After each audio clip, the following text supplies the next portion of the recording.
ladies and gentlemen, please welcome the moderator of the first session in Albright Stage, Patrick Tucker. Hello. Good afternoon. Thank you all for being here. Welcome to this panel. I'm Patrick Tucker, Senior Science and Technology Editor for Defense One. Welcome to this panel on the future of the EU's digital decade, a look at open strategic autonomy in the cloud and beyond. Just very quickly, this conversation couldn't be happening at a more important time. I think that we all understand how much AI is showing up in our news feeds and our daily conversations. It's truly a transformational capability. But just to sort of put some context on this, the amount of additional value that AI could generate for the global economy is forecast to be around $15 trillion by the year 2030, right? Very exciting, very impressive. The amount of cost, of damage, of loss that cyber incidents, cyber errors, cyber attacks could cost the global economy, forecast to be around $10 trillion just next year. So $15 trillion in added value in the year 2030 from AI, possibly $10 trillion just from cyber attacks next year. You can see this friction, right? You can see where one capability has the promise of tremendous added value, but not just for businesses, not just for governments, not just for citizens. The thing about AI is it allows you to scale what you're doing, any sound business practice, and criminals are going to take advantage of that too. So before we dive in, there's a brief presentation. I would like to very quickly welcome, if I could, to our stage, GLOBSEC Senior Research Fellow, Anushka to do a brief presentation for us. Thank you.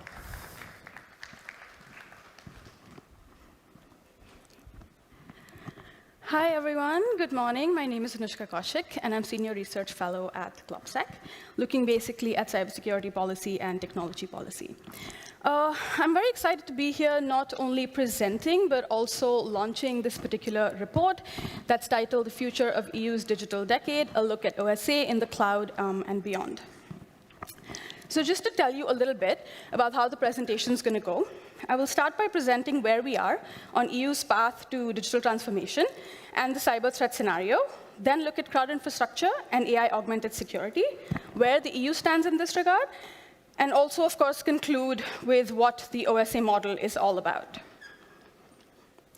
Oops.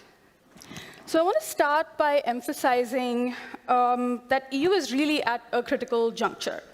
And why is that? It's primarily because it's nearing the midpoint of its digital decade, which is based on the Digital Agenda 2030 program. So for those of you not aware, this program looks at achieving 100% coverage in various targets, also including cloud and big data adoption. At the same time, the EU is faced with a worsening cyber threat scenario. Why is that? It's because we're seeing a sophistication as well as an increase in number of so-called ordinary attacks, ransomware being the worst, in terms of EU citizens affected. And we also are seeing the grave repercussions of Russia's war with Ukraine. Here, I would like to emphasize 2 points. First, of course, the relentless cyber operations alongside kinetic warfare.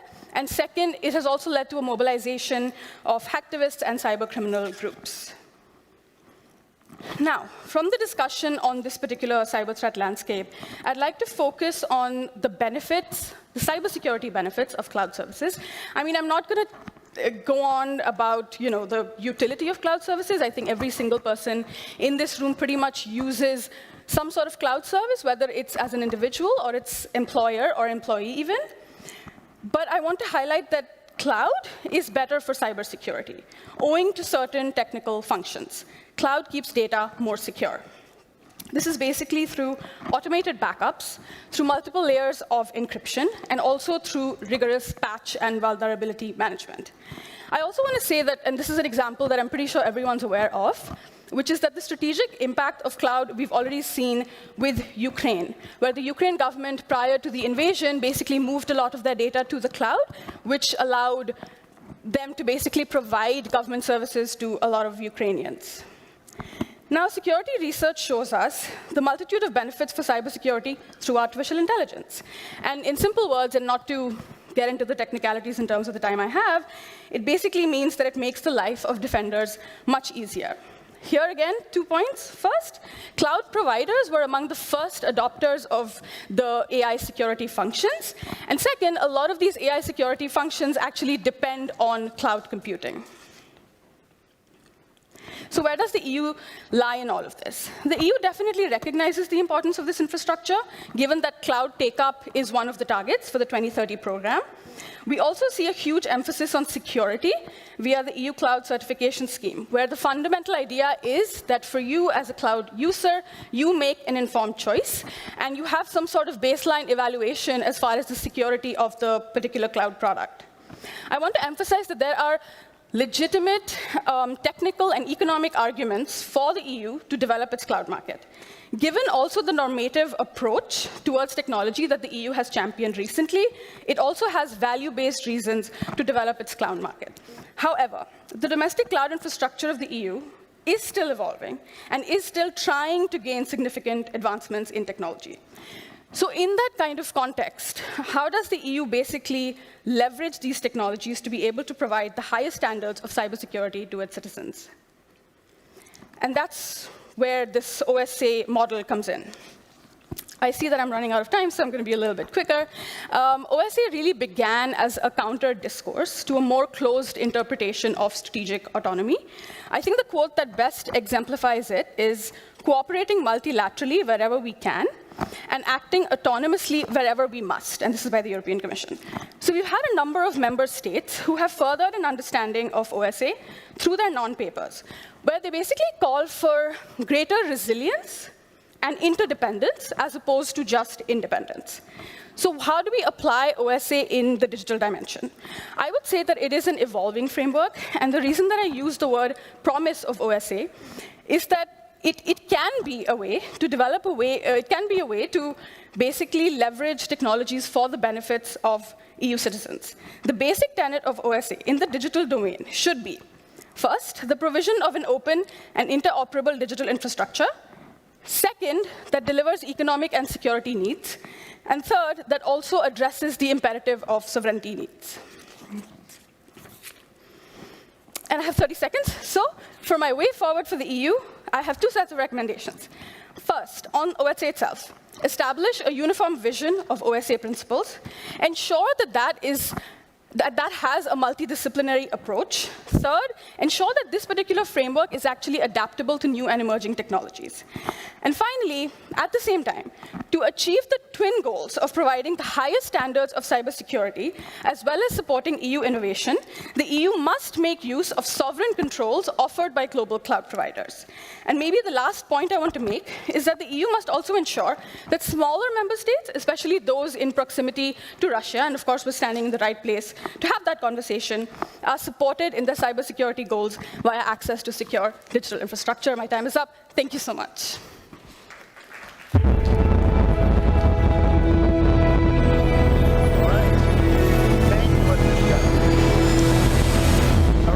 Let me welcome our panel.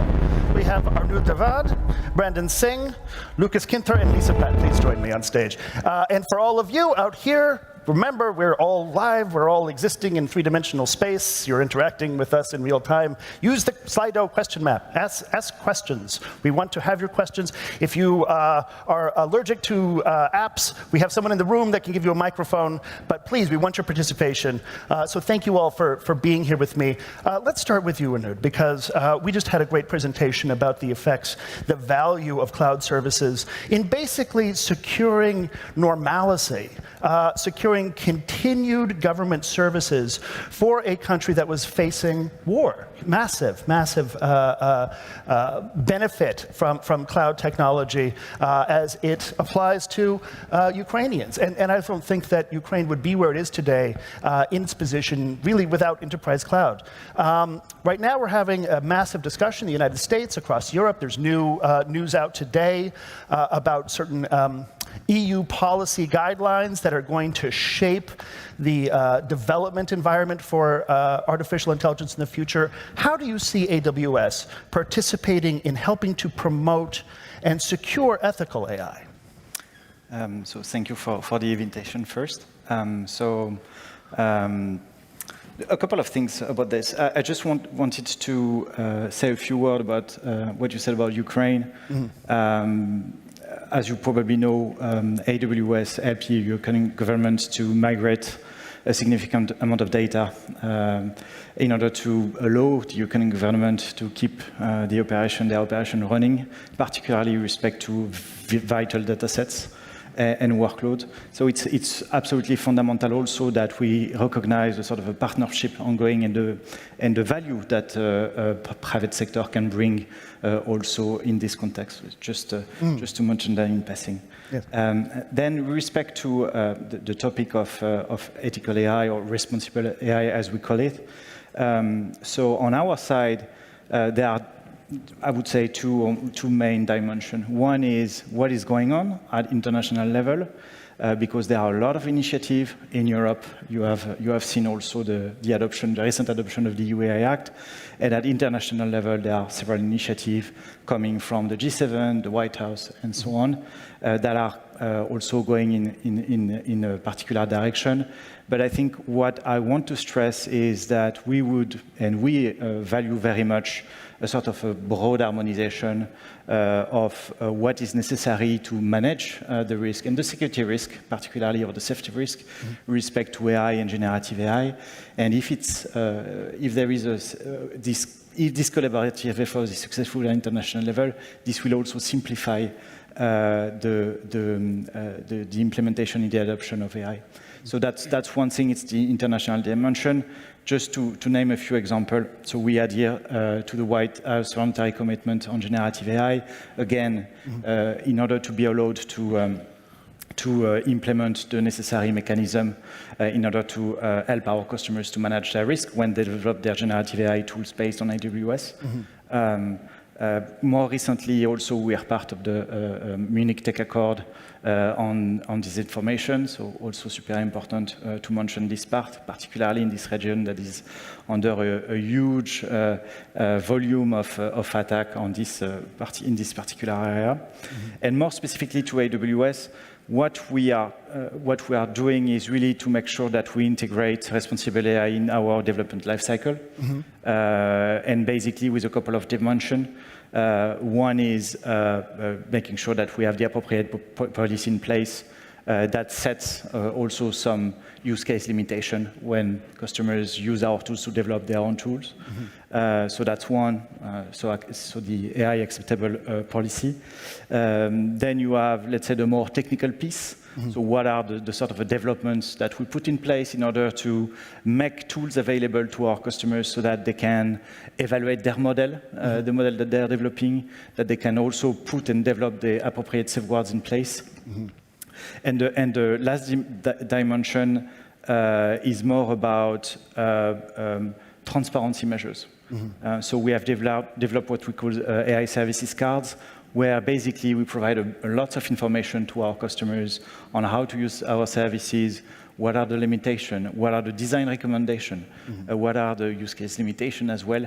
So in order, again, to provide them with the portfolio of tools so that they can develop AI responsibly. Yeah, I think it's fascinating. And AWS is really a company to watch here because, you know, I write a lot of headlines about OpenAI and these little ventures that, generative AI ventures that are making a big splash because all of a sudden they hit the entire public and consumers are running out there and writing term papers and writing essays and writing essays that contain factual errors but that are also very interesting. And AWS sits at this really interesting position of providing toolkits for businesses that want to create future AI companies. So they didn't rush to market with some big splashy generative AI thing that is now going to cause them a lot of panic. But they are at the backbone of these companies that are going to emerge. And so I think that your understanding of the legislative space here is really important, and I think certainly something to watch. So let me move to you, Brandon. We're going to come back to disinformation, certainly, because that's something I grapple with all the time. It's something as we go into election season. It's going to be a golden era for disinformation. But let me go to you, Brandon, because Brandon is with Shield AI. Who here has heard of Shield AI? Not too many people. Oh, wait, we got one or two. This is great. That's fantastic. So I met Brandon in 2016. This was a company that created a capability of desperate need for U.S. Special Operations Forces. They basically made a drone that used AI to map the interior of a room. So it was like having somebody in the room before somebody was in the room. And they've since completely blown up. Shield AI is at the cornerstone of so many DoD, Defense Department AI efforts. So we talk about safe AI. Brandon is in one ways on sort of like the other side of that, because he's trying to make AI not safe for America's adversaries. I think that's fair to say, but also in a position to talk a little bit about the AI risks that are facing civilized society. So Brandon, really quickly, how do you see this tug of war between the safe development of AI in democracies and the support of young AI companies, especially as they need to do work with governments, because governments certainly need to do work with them? No, fantastic, Tucker. The AI and the application of AI that Shield AI works on is around primarily on autonomous systems, on autonomy, which I believe, which many senior leaders across militaries throughout the world believe will be the most transformational technology since the nuclear triad. And this is because autonomy as a technology, right, this autonomous systems that can operate without GPS, without communications, without a human pilot, enables the concept of mass, intelligent mass, where countries are no longer limited by the size of their armed forces, but they are simply limited by their production capacities. And so right now, using Ukraine as a really relevant example, they're flying FPV drones where it's a 1-to-1 ratio. Every soldier they have is flying an FPV drone, and they're flying tens of thousands of FPV drones every month, and they're losing them, and then they'll get new drones, and they're producing more. Autonomy enables a single person to command 10,000 drones at a single time. It enables a single person to command 100,000, a million drones on the battlefield effectively, and fundamentally will reshape the world order if the West does not lead here. And so that, to speaking to the importance and the significance of AI and autonomy as a strategic technology for the United States, for Europe, I can't think of anything more important. And then specifically, what we're seeing is, to your point, a lot of these young companies that are working on this area of defense technology that's coming to be, a lot of them, and something Shield AI has been trying to enable, is a lot of them don't have the tools that they actually need to build AI and autonomy. And so you're starting to see these tools rolled out by folks at Amazon, folks at Microsoft, NVIDIA. Shield AI, we are rolling out our tools to enable companies, to enable governments to build and modify and integrate autonomy into their physical systems. And so that's the world we're moving towards. I tell people, Shield AI, we have deployed hundreds of AI pilots. I believe we've built the world's best AI pilot. We beat all other AI pilots in F-16 dogfights. We're first company in the world to fly the F-16 autonomously. We've been flying the US Secretary of the Air Force autonomously with our F-16s. That was building the world's best AI pilot was the first 9 years of our journey. The next 9 years is about proliferation of resilient AI, resilient autonomy onto millions of platforms. I know you started this session with comments about the value that AI is going to provide to the world. I absolutely believe it. Elon Musk talks about putting 1 billion humanoid robots on the planet by 2040. I want to deploy 1 million AI pilots into customers' hands within the next 9 years. And to do that, you'll see companies like Shield AI, you'll see companies like Amazon, NVIDIA, Microsoft start to employ these tools that enable companies and governments to do so. Great, great. No, I think it's very exciting. But also, I think, let's turn to Liisa for a second for a little dose of reality. And we were talking earlier, and we made the comment, if you're going to have a cybersecurity panel and you don't have an Estonian, you're like in real trouble. So, Liisa, what is the conversation about safe AI we should be having? Are we focused on the right things? Are we focused on a threat that's real? Are we ignoring gaps that are more important? How do you see this? So I happen to have watched the Christopher Nolan's Oppenheimer movie about a week ago. And there's a great quote in there. He says, according to Christopher Nolan, nevertheless, you can use a beer bottle to build atomic weapons, Congressman. In fact, you do. And I think in that way, whether we're thinking about the digital development of our societies, on the commercial side as well as the consumer and the national security and digital services of government side, or whether you're thinking about the sort of specific cybersecurity of nations, where we know that the adversary, the most potentially detrimental adversary to nation states and to specifically, I have to emphasize, democratic rule of law-based nation states. All of this ethics of AI, all of this is a luxury problem of democracies. And I'm very happy to be amongst friends and colleagues from such nations to be discussing this with. So we know that that adversary is both reactive and opportunistic, as well as incredibly asymmetric. That adversary is basically like an American child throwing spaghetti at the wall. If it sticks, it's done. If it sticks, and this is across not just different sort of cyber attacks, it's the same in lawfare, economic warfare, and in fact, information space. If it sticks, if it delegitimizes the rule of law-based governance or government, then it works. Which therefore means that we can't focus on any single beer bottle, going full circle with my metaphor. Yes, AI is a big part of it, but so is combustion engines. And so is everything in the digital world.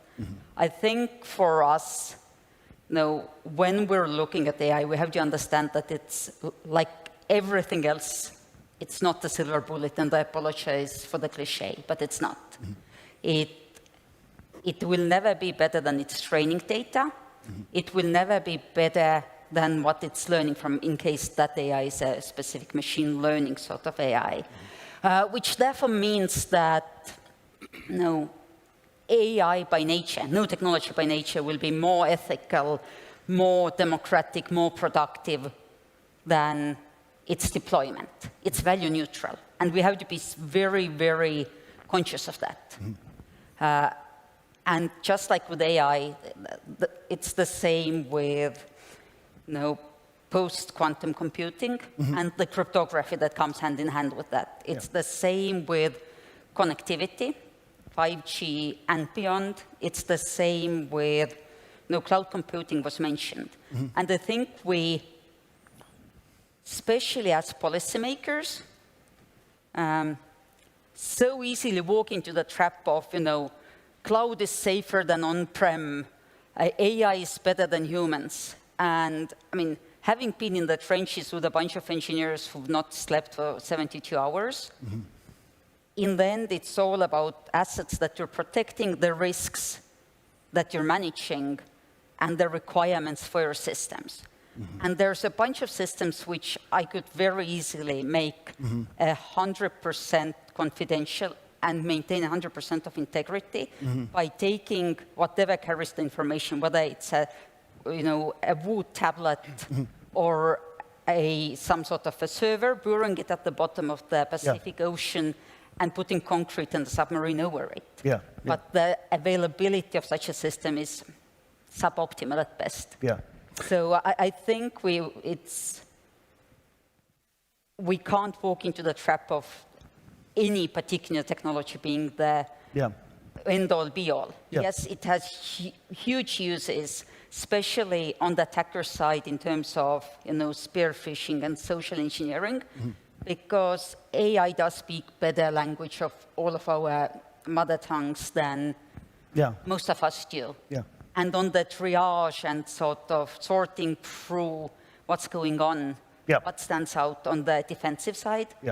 But it's no better than a good engineer, and it's usually worse than engineer implementing it. So I want to stick with that for a second, though, and kind of open up a little bit, because I think you bring up something that's really important. When I talked to some folks at NSA that were in charge of what's called tailored access operations, that basically means getting inside of the operating system in your phone and figuring out where you're taking that Uber to. Not you, of course, but others. They point out that the biggest threat to regular life posed by AI in the next few years is not really exotic or strange tailored access operations that are going to outperform the best humans in this field. It's actually just finding ports, finding PCUs, finding just desktop PCs that aren't running the most current operating system, that aren't well protected against known vulnerabilities, and then scaling those attacks. That's a script that you can copy from any, depository. That's not AI. Running a script that scans for weaknesses is not AI. Well, yeah, but I think the scale, though, is what sort of surprised them, that when all of a sudden a ransomware attack that used to hit hospital by hospital, school by school, maybe a gas or entity or a public entity, all of a sudden happens almost civilization-wide, just because of errors, of mistakes that are very human in not patching and not keeping up to date basic cyber hygiene. This is something that folks aren't prepared for. So I'll turn to you, Lukáš. Do you think that across the European Union, folks are prepared for simple attacks that can happen at a scale they weren't anticipating? And I'll turn that same question to you, Arnaud, and ask you how cloud services can help to improve the security of a lot of the different pieces of infrastructure that we take for granted that maybe don't have the best defenses. Go ahead. At the beginning, thank you for having me. To that question, I will guess based on the situation in the Czech Republic. And I'm afraid that we are not ready to that. Because the cyber awareness isn't at the good maturity level. And we see a lot of more trivial attempts to attack the people, and they are successful. So I'm not sure if we are ready to something more sophisticated or wider. Yeah, just one quick thing. I think I would agree that what you said, which is, a technology is not replacing everything. What cloud does and AI is just enabling to have an easy access to different tools. But this is complementary to doing a proper risk assessment, identifying the measures that to be put in place. It's directive measures as well. So it's really making sure that an organization can access the cutting-edge technology so that they can move faster. And also the interesting thing is that this category of tools are available not only to large companies with huge teams of security engineers, but also to small, to SMEs. So it's the same category of tool, they have the same type of access. So that's the sort of, it's a security enabler, but then each organization, they need to use it in the best way to address their own needs. It's not a one-size-fits-all solution. I do agree with you on this. Yeah. So that's the sort of a key benefits. Then if we think about AI particularly, and from our own experience, not only looking at what our customers are doing, but what we are doing as well as AWS Secure our own infrastructure.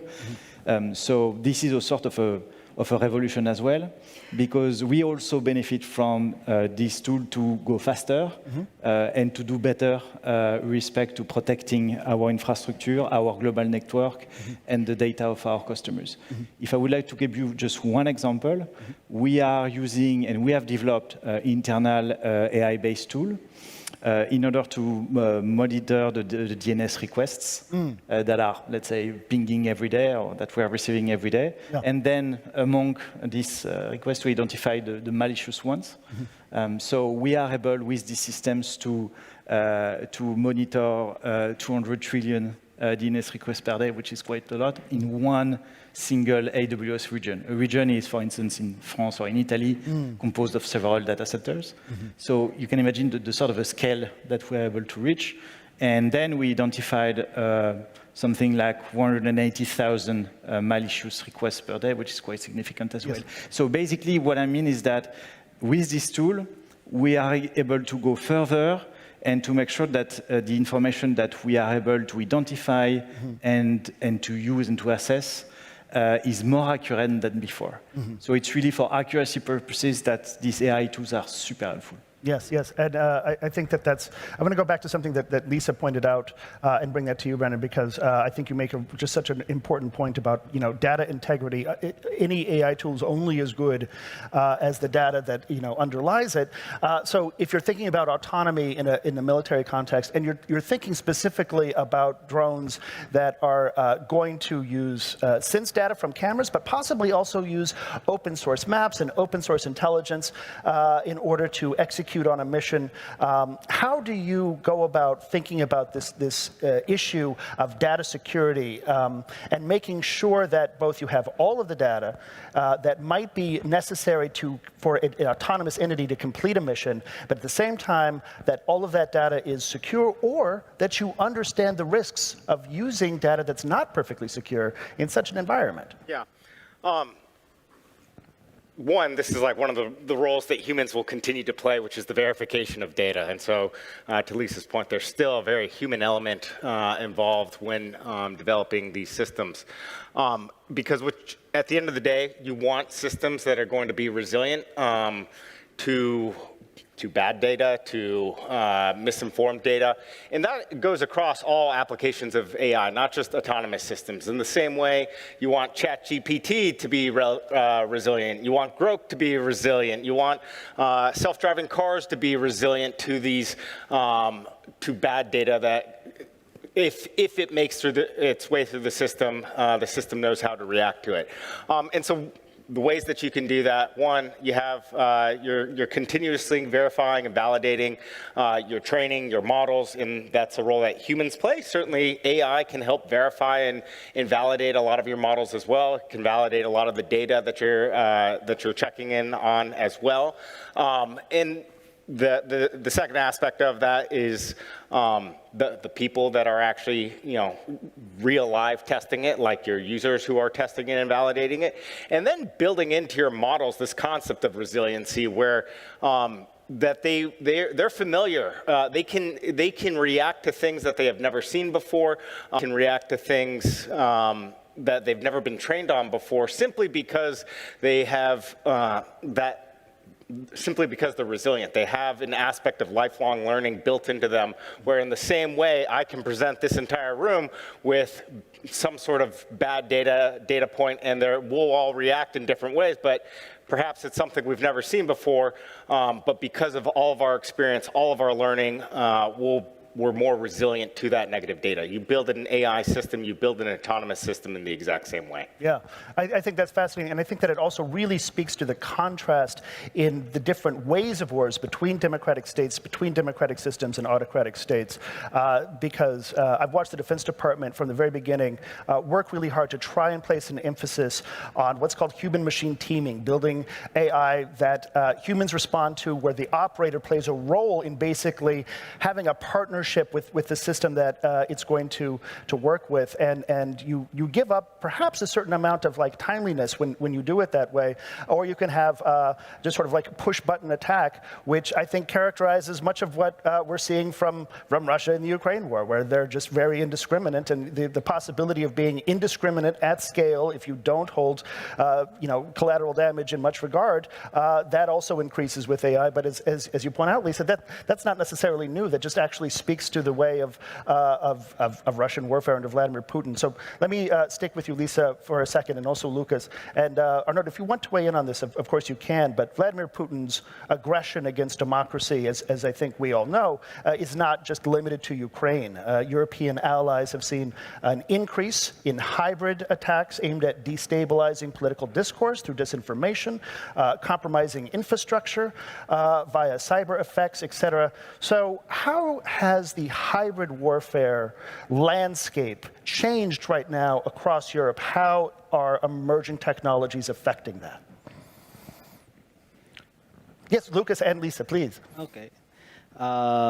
The hybrid warfare landscape in Europe has evolved significantly, driven by Vladimir Putin's broader strategy to undermine Western democracies. I'm probably not the best person to cover all that topic, but I definitely could cover the cyber aspect, because cyber operations have become a central element of Russia's hybrid warfare. These attacks target critical infrastructure, such as energy grids, communication networks, and financial institutions. And the nature of cyber attacks has shifted towards more targeted, persistent threats, aiming to undermine public confidence in governments and its institutions.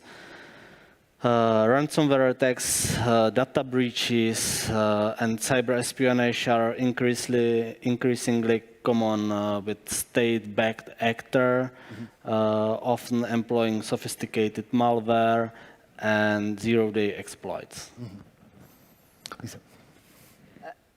I think it's important to keep in mind what aggressive terrorist Russia's objective is, and that is to place spheres of influence to delegitimize rule of law and to gather information that would help to advance its goals, be it kinetic, territorial, or influence-wise.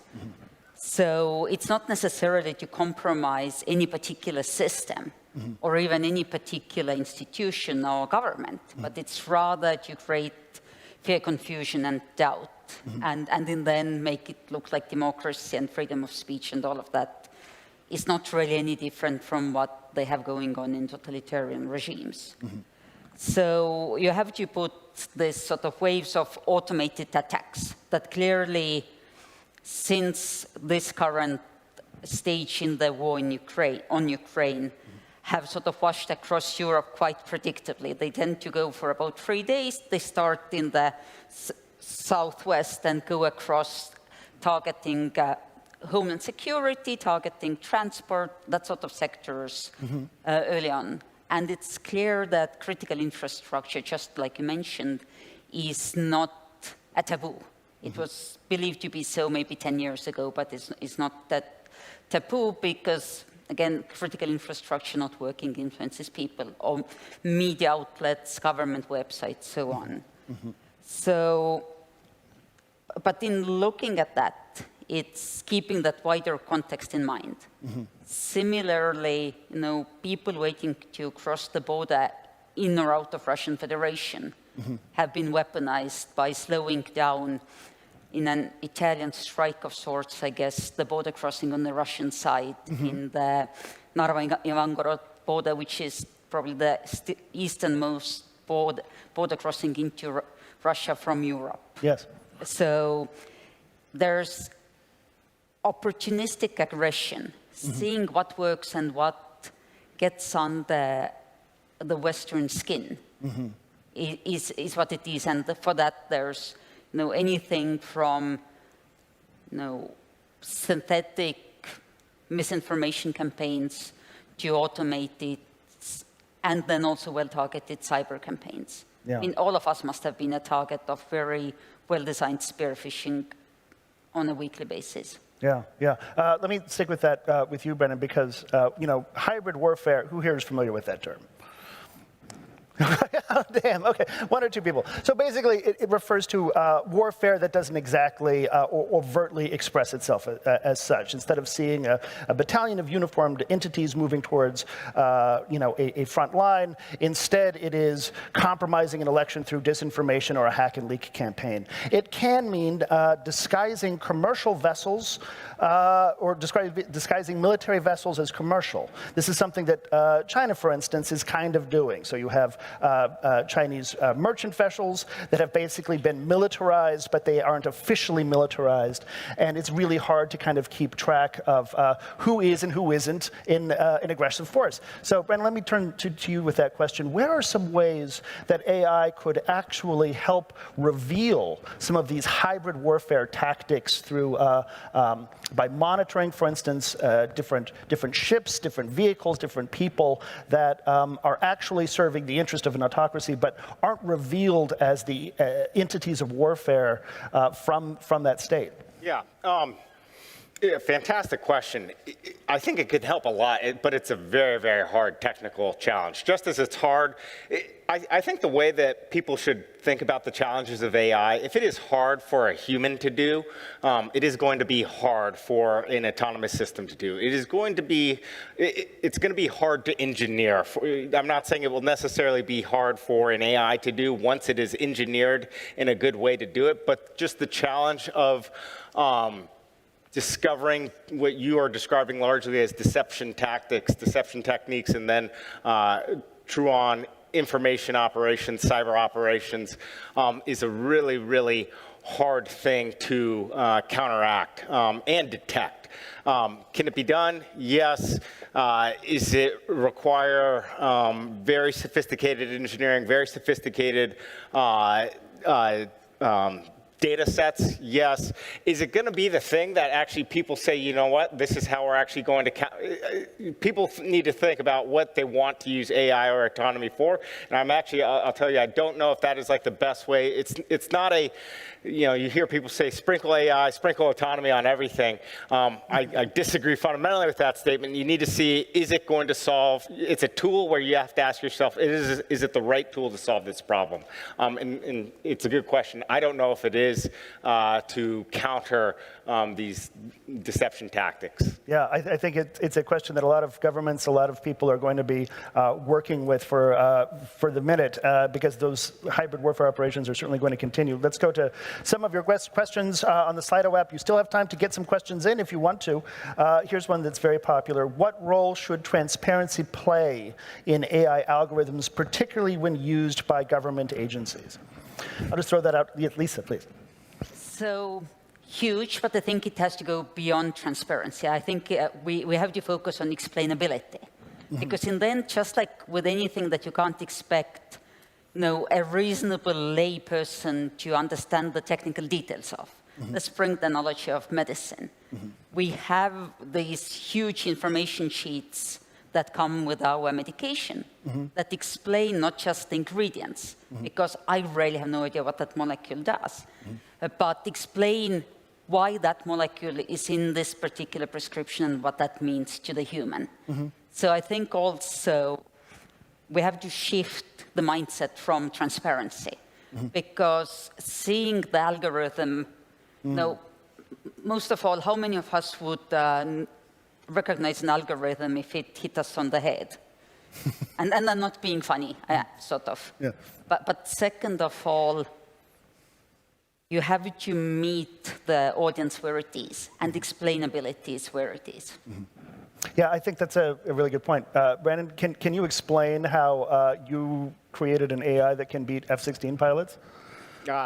Yes, I'm happy to do it. Actually, so what we've been able to do is leverage a lot of the commercial successes that you've seen around AI development writ large. And so we took a lot of the same technical approaches that DeepMind was using, Google was using, that they used to win the game of Go project and win the game of StarCraft, Alpha Star. And so this technique is called reinforcement learning, which is training an algorithm, training an AI, in our case an AI agent, an AI pilot, through millions of different iterations, simulations, where it's truly like the Matrix in the sense that it has seen every possible perturbation of a scenario and comes up with the best tactics, techniques, and procedures. And so one of the fun things about that project was when we started that, our AI F-16 pilot, we could accumulate about 30 years of flight experience. This is 24 hours a day, 7 days a week, in about 3 months. Yeah. At the end of that project, which is more flight experience than any fighter pilot on the face of the planet. Yeah. Because if you were to equate that to like business days and business weeks, it'd be equivalent to 80 years of fighter jet experience. Yeah. At the end of that project, we could accumulate that amount of training, that amount of data in 3 days. And so you just have this vastly superior AI algorithms, AI pilots that end up where you have an AI pilot that wins 99.9% of the time against human pilots. And that is the worst that it will ever be. When I asked you that, I was mostly kidding. I didn't think that you would actually be able to explain it, but you did. So let's keep going. What ethical considerations should guide the development and deployment of AI systems that can make life or death decisions on the battlefield? I think it's a great question. The Defense Department has put out a long list of ethical principles that it wants to employ to the U.S. Defense Department guide ethical principles. But I'll turn it to anyone here. Ethical principles that should guide AI systems on the battlefield. Just because I deal with this a lot because we actually have autonomous systems on the battlefield. As a former Navy SEAL, I have had to make the moral decision about the use of lethal force on the battlefield. I fundamentally believe, to take another person's life, I fundamentally believe that is a very human decision and should remain a human decision. That is US military policy, that is NATO policy, that is SHIELD AI's policy.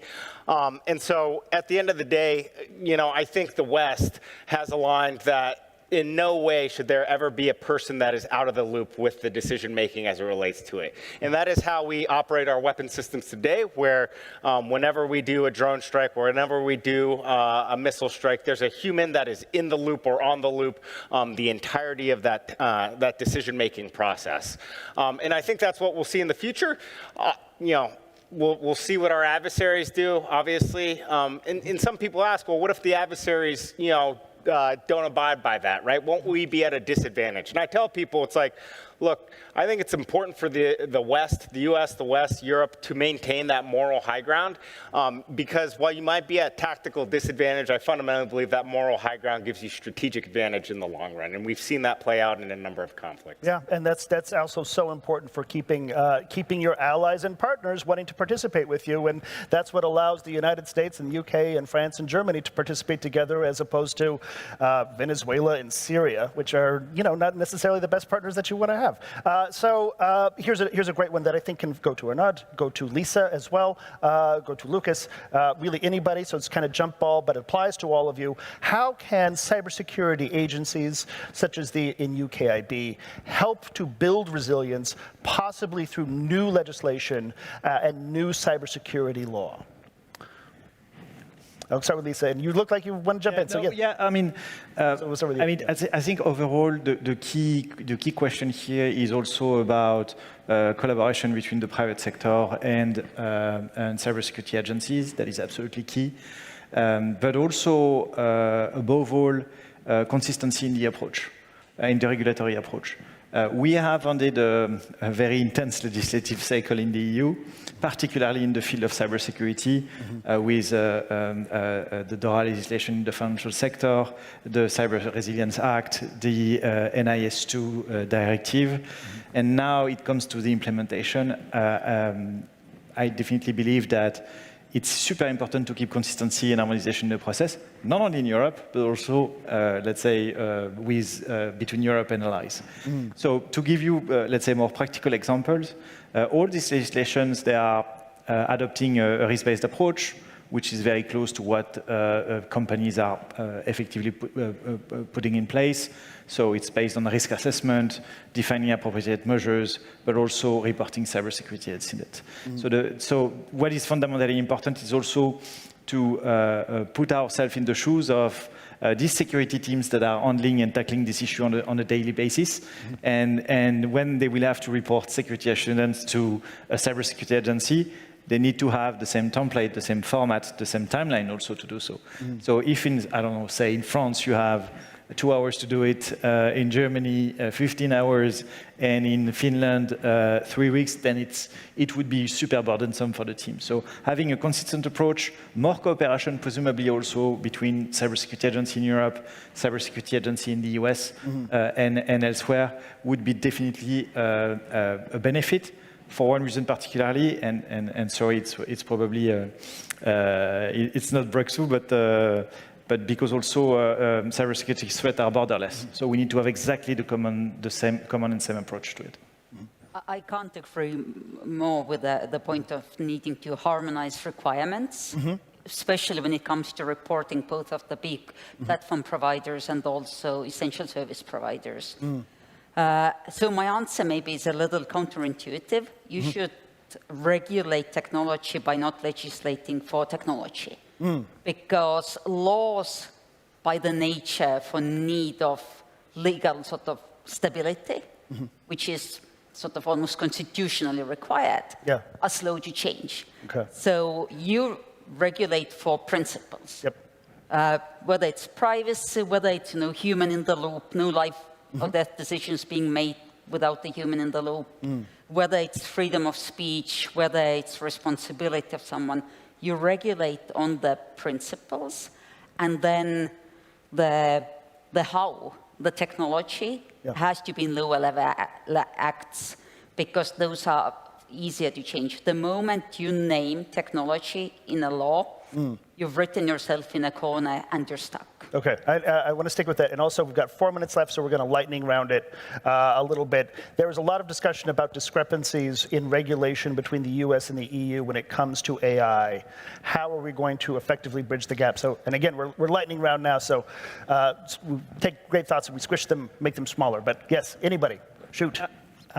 So I don't know if it is a discrepancy, but you know that Europe is also really advanced when they want to regulate technology. So I think they should first with the EU AI Act particularly. But as I said at the beginning of this panel, there is also an international dimension of it. And so on the US side, there was the White House voluntary commitment on generative AI. There is the Hiroshima G7 process also with code of conduct that is underway, and a couple of these initiatives. With the sort of a common direction, my feeling is that there is a common understanding that this harmonization, more than for cloud at the time or security, is definitely needed for AI. Given the productivity growth potential of AI, it's super important that all these different nations work together at the same time. So this is at least what we see at international level. Okay, and Luke, I want to go back to Lucas real quick because I jumped over him real quick as I saw a question populate. But I think you're actually great to speak on that question of how to harmonize cybersecurity agencies. So you were going to talk a little bit about that and what they were doing. Yeah. About harmonization of EU agencies. Yes. There are several platforms around Europe under the European Union. There is a lot of different approaches in each country, so finding the compromise between all member states isn't easy in general, but we are going little by little through that process and building trust between my counterparts all around Europe, because only based on trust we are able to share information and be honest when we are coming with some new regulation. We are right now in European Union, from my perspective, a little bit over-regulated, because we are overwhelmed by the number of new regulations, directives, etc. And we are not able to implement all of them on time, and we are coming with new one. So that's from my perspective definitely the bad way. Yeah, yeah. No, I think that's great. And so we've got just about a minute left, but I want to turn back to Liisa and you, Arnaud, for this last question. I think it's really kind of key to the theme of this session. Can you talk a bit about the role of AI in cybersecurity in a defensive sense versus an offensive sense? So and again, we got like a minute, so it's hard to squish things together, but the role of AI in cybersecurity in the future, where is it going to make the biggest impact? I think in terms of defensive, it's the repetitive, the mass of, indicators of compromise, getting vulnerability reports, the repetitive, where we really wasted engineering talent up until very recently. And I think on the offensive side, it's tailoring attacks, whether it's natural language and social engineering, or whether it's sort of constantly trying to find weaknesses in a person or in a system. Yeah, I totally agree. I mean, this Gen AI particularly will boost security for sure. I provided a couple of examples, but nothing to add. Yeah. Lucas, do you want to weigh in? I agree with Liisa, in general. Yeah, I think that it is fun and wild time, certainly, to be sure. So I think this is great. I hope that you walk away with a better understanding of all of the different ways that artificial intelligence and emerging technologies are going to shape the security environment and the attacker environment. So please join me in thanking our panel for this fantastic discussion. And right now,